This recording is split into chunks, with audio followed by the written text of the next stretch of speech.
Assalamualaikum warahmatullahi wabarakatuh. Selamat pagi anak-anak. Sebelum kita mulai perkuliahan pada kali ini, ada baiknya kita berdoa sesuai kepercayaan masing-masing ya. Berdoa dimulai.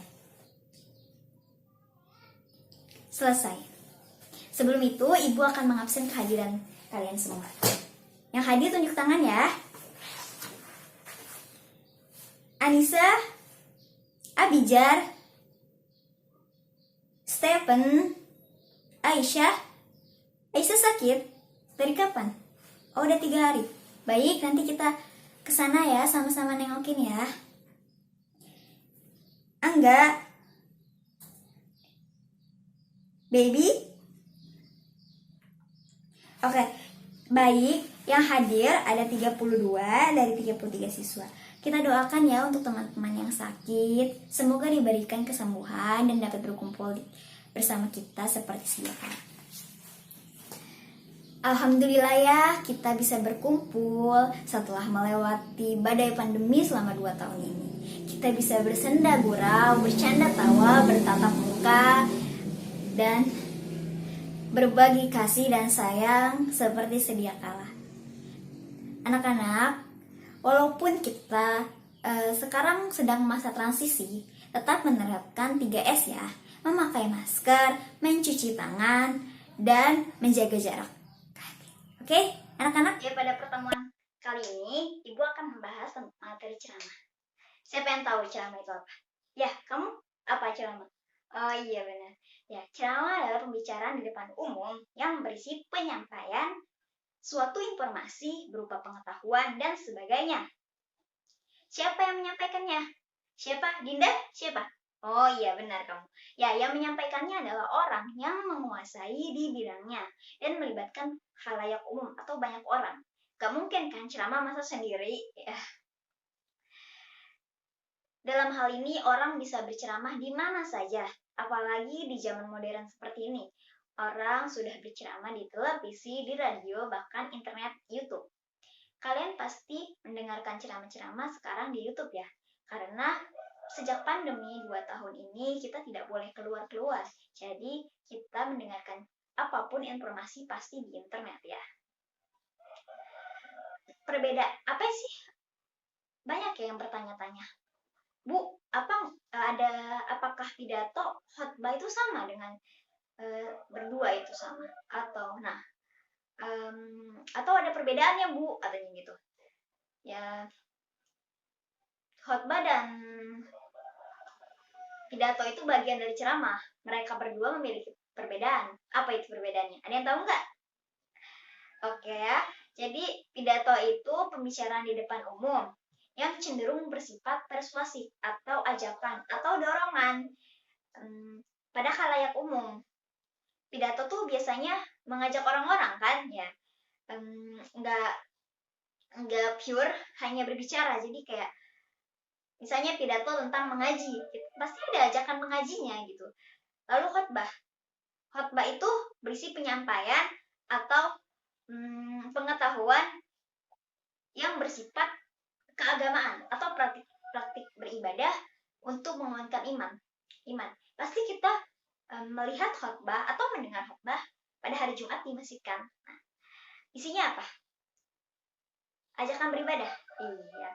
Nah, terus ceramah itu mempunyai bagian-bagian atau struktur. Ada 3. Yang pertama pembuka atau tesis. Isinya apa ya? Iya. Pembuka itu ya biasa yang kita lihat. Salam, pujian-pujian kepada Allah, Rasul, atau para halayak yang datang. Nah, pembuka itu berupa isu, masalah, atau pandangan pembicara tentang topik yang akan dibahasnya. Permasalahan atau pandangan-pandangan umum dituangkan tuh di pembuka.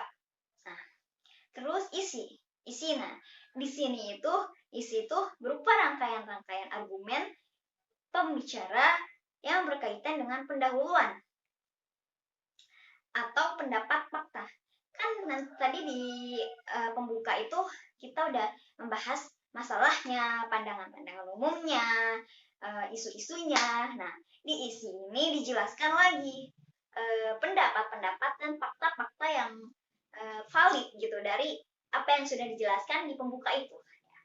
Lalu penutup.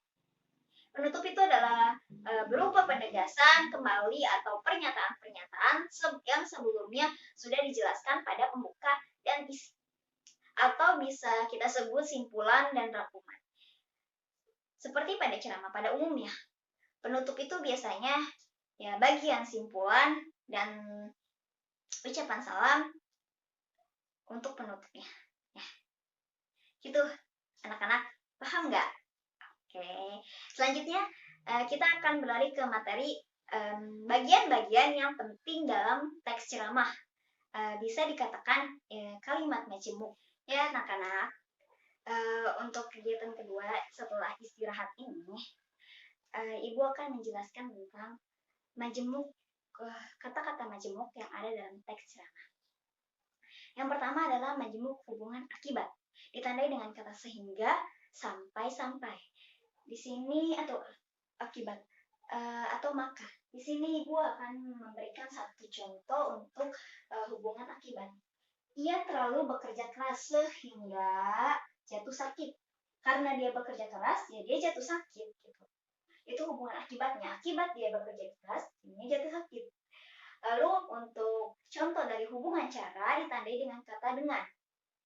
Dengan cara menggendongnya, anak itu ia bawa ke rumah orang tuanya. Terus untuk hubungan sangkalan, majemuk sangkalan ditandai dengan kata seolah-olah, seakan-akan. Di sini Ibu ambil contoh. Dia diam saja, seakan-akan tidak mengetahui persoalan yang terjadi. Dia diam saja, seakan-akan tidak mengetahui persoalan yang terjadi, padahal dia tahu. Itu hubungan sangkalan. Lalu hubungan kenyataan ditandai dengan padahal, sedangkan. Di sini Ibu ambil contoh. Pura-pura tidak tahu, padahal dia tahu. Dia tahu banyak. Ya. Kenyataannya dia tahu banyak, padahal dia pura-pura tidak tahu. Kenyataannya dia tahu banyak, padahal dia tahu banyak. Itu hubungan kenyataan. Lalu untuk hubungan majemuk yang kelima adalah hubungan hasil, ditandai dengan kata makanya. Tempat ini licin, makanya Anda jatuh. Udah tahu licin, dia jatuh. Karena licin, jadinya jatuh gitu. Itu hubungan hasil. Hasilnya dia jatuh karena tempatnya licin. Untuk yang keenam adalah majemuk penjelasan, ditandai dengan kata bahwa dan yaitu. Bekas riwayat hidupnya menunjukkan bahwa dia adalah seorang pelajar teladan. Ini majemuk penjelasan. Yang ketujuh yaitu majemuk atribut, ditandai dengan kata yang. Istrinya yang datang bersama dia itu seorang insinyur. Yang.